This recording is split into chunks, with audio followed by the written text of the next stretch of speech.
Welcome to orange news. ముందుగా bulletin లో headlines చూద్దాం.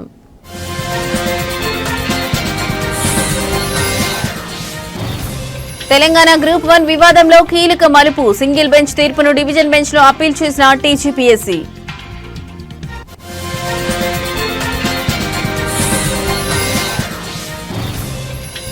పోలీస్ శాఖలో ఖాళీలపై తెలంగాణ హైకోర్టులో పిల్. మంజూరైన పోస్టులను కూడా భర్తీ చేయలేదని పిటిషన్.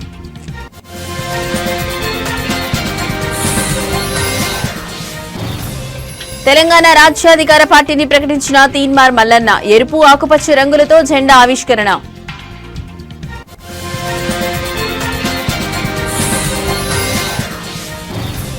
లిక్కర్ కేసులో మరో మలుపు. మిథున్ రెడ్డిని కస్టడీకి ఇవ్వాలని కోరుతూ సిట్ పిటిషన్.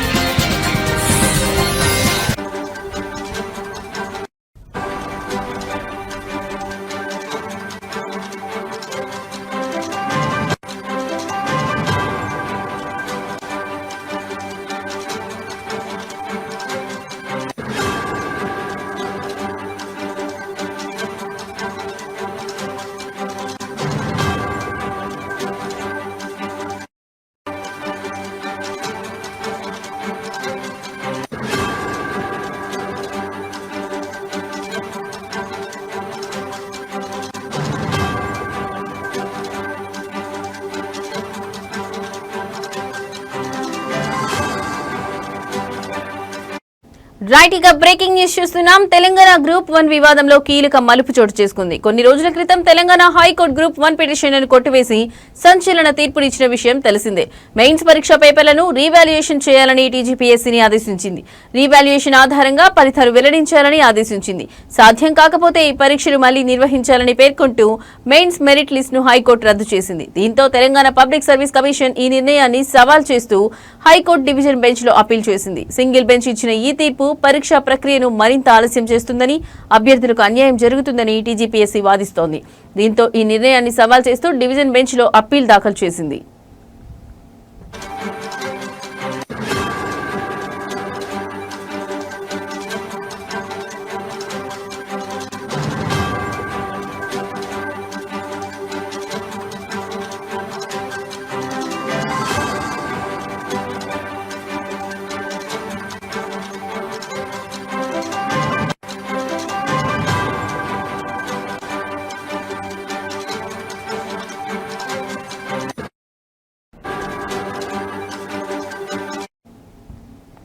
మూల్యాంకనంలో అక్రమాలు జరిగాయని, పరీక్షలు రద్దు చేయాలని కొందరు అభ్యర్థులు హైకోర్టులో పిటిషన్ దాఖలు చేశారు. 2023 అక్టోబర్ 21 నుంచి 27 వరకు జరిగిన గ్రూప్ 1 మెయిన్స్ పరీక్షలకు 21,000 మంది విద్యార్థులు హాజరయ్యారు. ఆ పరీక్షల ఫలితాలను టీజీపీఎస్సీ ఈ ఏడాది మార్చి 10న విడుదల చేసింది. ఈ ఫలితాల్లో అభ్యర్థులకు వచ్చిన మార్కులపై అనేక అనుమానాలు తలెత్తాయి. పరీక్షల్లో జెల్ పెన్నులు వాడడం, కోటి మహిళా కాలేజీలో పరీక్ష రాసిన అభ్యర్థులు ఎక్కువ మంది సెలెక్ట్ కావడం, తెలుగు మీడియం అభ్యర్థులు తక్కువగా ఎంపిక కావడం, కేవలం 2 సెంటర్ల నుంచే టాపర్లు ఉండడం తదితర అంశాలపై పలువురు అభ్యర్థులు కోర్టును ఆశ్రయించారు.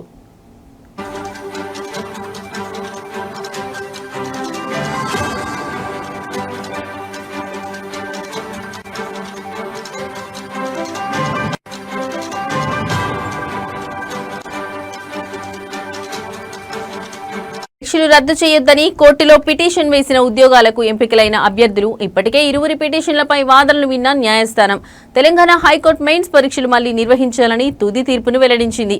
కాగా 563 గ్రూప్ 1 పోస్టుల భర్తీకి నియామక పరీక్ష నిర్వహించింది. 10th మార్చ్ మార్క్స్ ను అభ్యర్థుల లాగిన్ ఐడీలకు పంపించింది. వచ్చిన మార్కులపై అభ్యంతరాలుంటే రీకౌంటింగ్ అవకాశం ఇచ్చింది సర్వీస్ కమిషన్. మార్చి 24 వరకు రీకౌంటింగ్ కు అవకాశం ఇచ్చిన సర్వీస్ కమిషన్ ఈ ఏడాది మార్చి 30న జనరల్ ర్యాంకింగ్ లిస్టు విడుదల చేసింది.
రైట్ ఇక బ్రేకింగ్ న్యూస్ చూస్తున్నాం. తెలంగాణ పోలీస్ శాఖలో మంజూరైన పోస్టులు భర్తీ చేయడం లేదని హైకోర్టులో పిటిషన్ దాఖలైంది. ఈ మేరకు ఇవాళ ఆ పిటిషన్ పై ధర్మాసనం విచారణ చేపట్టింది.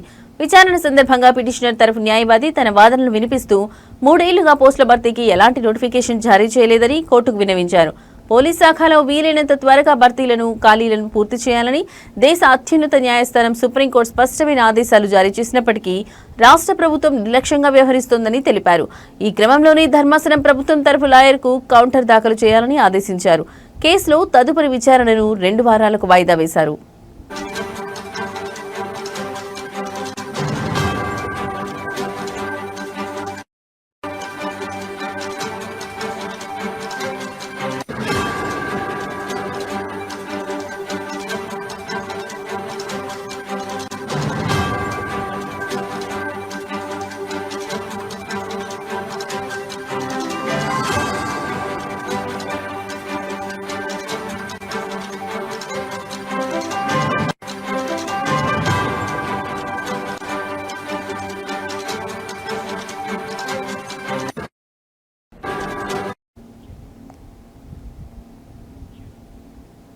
రైట్ ఇక బ్రేకింగ్ న్యూస్ చూస్తున్నాం. తెలంగాణ పోలీస్ శాఖలో మంజూరైన పోస్టులు భర్తీ చేయడం లేదని హైకోర్టులో పిటిషన్ దాఖలైంది. ఈ మేరకు ఇవాళ ఆ పిటిషన్ పై ధర్మాసనం విచారణ చేపట్టింది. విచారణ సందర్భంగా పిటిషనర్ తరఫు న్యాయవాది తన వాదనలు వినిపిస్తూ 3 ఏళ్లుగా పోస్టుల భర్తీకి ఎలాంటి నోటిఫికేషన్ జారీ చేయలేదని కోర్టుకు విన్నవించారు. పోలీస్ శాఖలో వీలైనంత త్వరగా ఖాళీలను భర్తీ చేయాలని దేశ అత్యున్నత న్యాయస్థానం సుప్రీంకోర్టు స్పష్టమైన ఆదేశాలు జారీ చేసినప్పటికీ రాష్ట్ర ప్రభుత్వం నిర్లక్ష్యంగా వ్యవహరిస్తోందని తెలిపారు. ఈ క్రమంలోనే ధర్మాసనం ప్రభుత్వం తరఫు లాయర్కు కౌంటర్ దాఖలు చేయాలని ఆదేశించారు. కేసులో తదుపరి విచారణను 2 వారాలకు వాయిదా వేశారు.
రైట్ ఇక బ్రేకింగ్ న్యూస్ చూస్తున్నాం. తీన్మార్ మల్లన్న అలియాస్ చింతపండు నవీన్ కుమార్ తన కొత్త రాజకీయ పార్టీని అధికారికంగా ప్రకటించారు. తన పార్టీకి తెలంగాణ రాజ్యాధికార పార్టీ అనే పేరును ఖరారు చేసినట్లు వెల్లడించారు. ఈ మేరకు హైదరాబాద్ బంజారాహిల్స్ లోని తాజ్ కృష్ణ హోటల్లో నిర్వహించిన ఒక కార్యక్రమంలో ఆయన పార్టీ పేరు జెండాను ఆవిష్కరించి ప్రజల ముందుకు తెచ్చారు.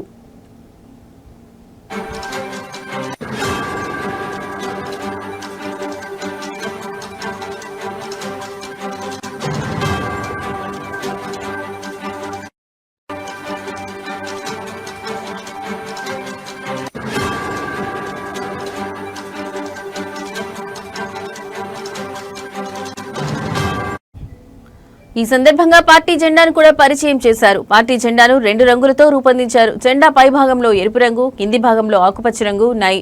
జెండా మధ్యలో కార్మిక చక్రాన్ని దాని నుంచి పైకి లేస్తున్నట్లుగా పిడికిలి బిగించిన మానవుడి చేతిని చిహ్నంగా పొందుపరిచారు. ఈ చిహ్నానికి ఇరువైపులా 2 ఆలివ్ ఆకులను చేర్చారు. జెండాపై ఆత్మగౌరవం, అధికారం, వాటా అనే నినాదాన్ని ముద్రించారు.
రైట్, ఇక బ్రేకింగ్ న్యూస్ చూస్తున్నాం. ఆంధ్రప్రదేశ్ మద్యం కుంభకోణం కేసులో దర్యాప్తు ముమ్మరంగా సాగుతుంది. ఈ కేసులో A4 నిందితుడిగా ఉన్న ఎంపీ మిథున్ రెడ్డిని తమ కస్టడీకి అప్పగించాలని కోరుతూ ప్రత్యేక దర్యాప్తు బృందం సిట్ కోర్టులో పిటిషన్ దాఖలు చేసింది. ఈ పరిణామం కేసులో మరో కీలక మలుపుగా మారింది.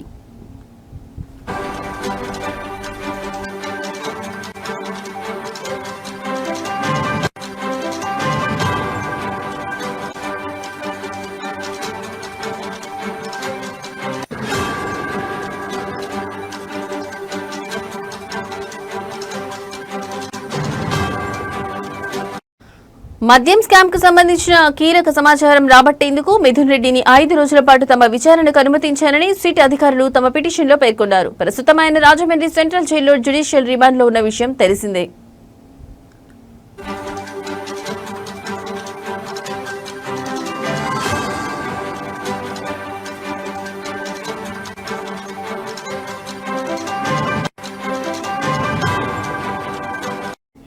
ఇటీవల జరిగిన ఉపరాష్ట్రపతి ఎన్నికల్లో ఓటు హక్కు వినియోగించుకునేందుకు ఎంపీ మిథున్ రెడ్డి కోర్టును ఆశ్రయించారు. దీంతో ఆయనకు న్యాయస్థానం షరతులతో కూడిన బెయిల్ మంజూరు చేసింది. ఎన్నికల్లో ఓటు వేసిన అనంతరం సెప్టెంబర్ 11వ తేదీ సాయంత్రం 5 గంటలలోపు తిరిగి రాజమండ్రి సెంట్రల్ జైల్లో లొంగిపోవాలని కోర్టు ఆదేశించడంతో ఆయన లొంగిపోయారు.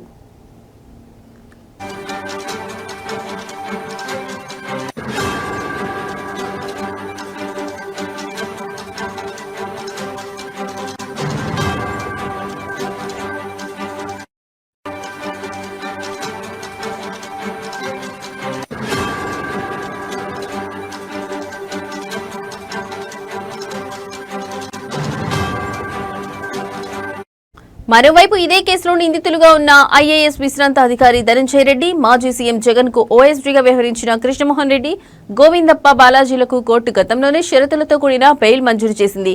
అయితే ఈ కేసులో ప్రధాన నిందితుడిగా ఆరోపణలు ఎదుర్కొంటున్న కసిరెడ్డి రాజశేఖర్ రెడ్డికి మాత్రం బెయిల్ లభించలేదు. కాగా ఈ కుంభకోణంలో భాగంగా ఇప్పటికే భారీ మొత్తంలో నగదు, ఆస్తులను అధికారులు జప్తు చేశారు. సిట్ పిటిషన్పై కోర్టు ఎలా స్పందిస్తుందనేది ఇప్పుడు ఆసక్తికరంగా మారింది.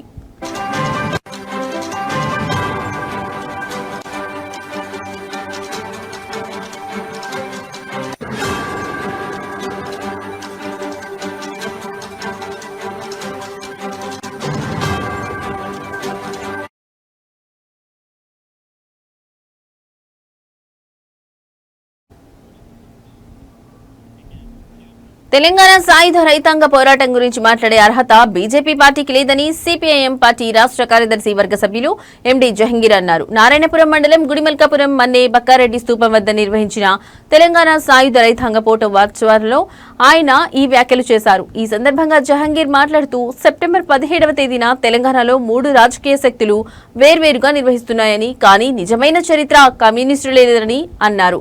నైజాం నవాబు లొంగిపోవడానికి, తెలంగాణ భారత్లో విలీనం కావడానికి ప్రధాన కారణం కమ్యూనిస్టుల సాయుధ పోరాటమేనని ఆయన స్పష్టం చేశారు. కాంగ్రెస్ పార్టీ తమ వల్లే విలీనమైందని గొప్పలు చెప్పుకుంటోందని, కానీ నైజాంకు వ్యతిరేకంగా కాంగ్రెస్ ఎప్పుడు పోరాడలేదని విమర్శించారు. నైజాంకు వ్యతిరేకంగా ఆర్ఎస్ఎస్ ఒక్క ఫోటో కానీ, ఒక్క పోరాటం కానీ, ఒక్క ప్రకటన కానీ చేసిన దాఖలాలు లేవని విమర్శించారు. కమ్యూనిస్టు పార్టీ వారసులం తామేనని, తమకు మాత్రమే ఈ పోరాటాన్ని జరుపుకునే అర్హత ఉందని ఆయన నొక్కి చెప్పారు. ఈ కార్యక్రమంలో పార్టీ నాయకులు, కార్యకర్తలు పెద్ద ఎత్తున పాల్గొని కార్యక్రమాన్ని విజయవంతం చేశారు.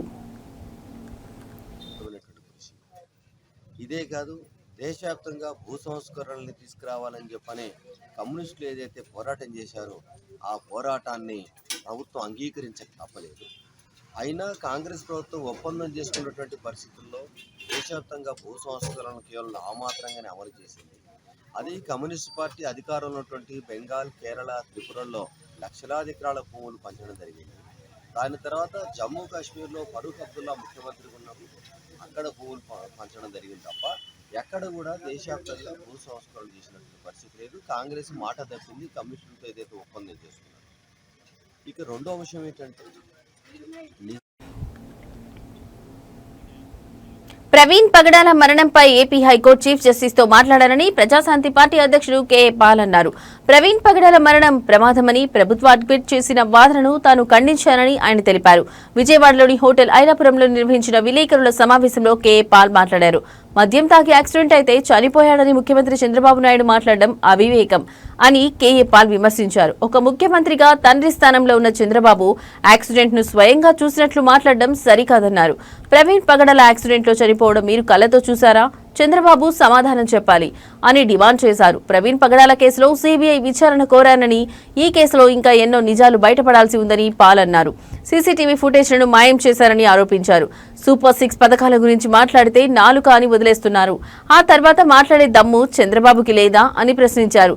అవకాశం ఉంటే ప్రవీణ్ పగడాల కుటుంబ సభ్యులకు ఓదార్పు ఇవ్వాలి, కానీ పిచ్చివాగుడు వాగకూడదని హితవు పలికారు.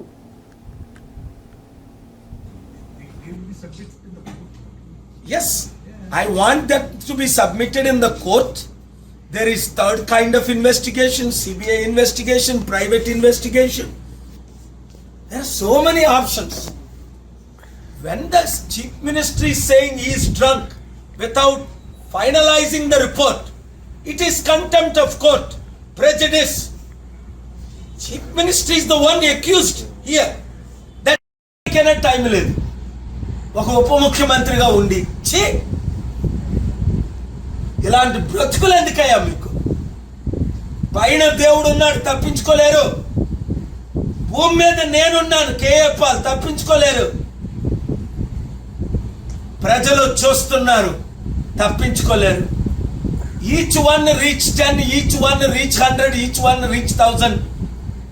అందుకనే 2 తెలుగు రాష్ట్రాల్లో దేశంలో న్యాయం జరగాలంటే జూబిలీ హిల్స్ లో ఇప్పుడున్న 3 పార్టీల్ని చిత్తుగా ఓడించి ప్రజాశాంతి పార్టీని గెలిపించండి.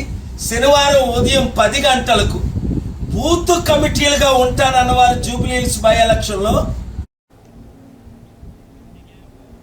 ప్రధాని నరేంద్ర మోడీ జన్మదినోత్సవం విశ్వకర్మ జయంతి ఒకే రోజు రావడంతో భారతీయ జనతా ఓబీసీ మోర్చా ఆధ్వర్యంలో అమరావతిలో విశ్వకర్మ యజ్ఞ మహోత్సవాన్ని ఘనంగా నిర్వహించారు. ఈ సందర్భంగా ఏపీ బీజేపీ అధ్యక్షుడు మాధవ్ మాట్లాడుతూ అమరావతిలో విశ్వకర్మ విగ్రహాన్ని ఏర్పాటు చేస్తామని హామీ ఇచ్చారు. ప్రధాని మోడీ శంకుస్థాపన చేసిన ఉద్దన్నరాయునిపాలెంలో ప్రత్యేక యాగం నిర్వహించారు. ఈ సందర్భంగా మాధవ్ మాట్లాడుతూ అమరావతిలో భవ్యమైన రాజధాని నిర్మాణం జరుగుతుందని అన్నారు. ప్రధాని మోదీ వివిధ ప్రాంతాల నుంచి మట్టి నీరు తీసుకువచ్చి శంకుస్థాపన చేశారని, ఇది మన సాంప్రదాయమని, భగవంతుడి ఆశీస్సులతో రాజధాని నిర్మాణం పూర్తవుతుందని ఆయన పేర్కొన్నారు. విగ్రహానికి దండేయటానికి కారణం ఇవాళ హైదరాబాద్ విమోచన దినోత్సవం. మన దేశానికి స్వతంత్రం 1947 ఆగస్టు 15 రావటం జరిగింది. కానీ నిజమైన స్వతంత్రం సెప్టెంబర్ 17, 1948లో రావటం జరిగింది.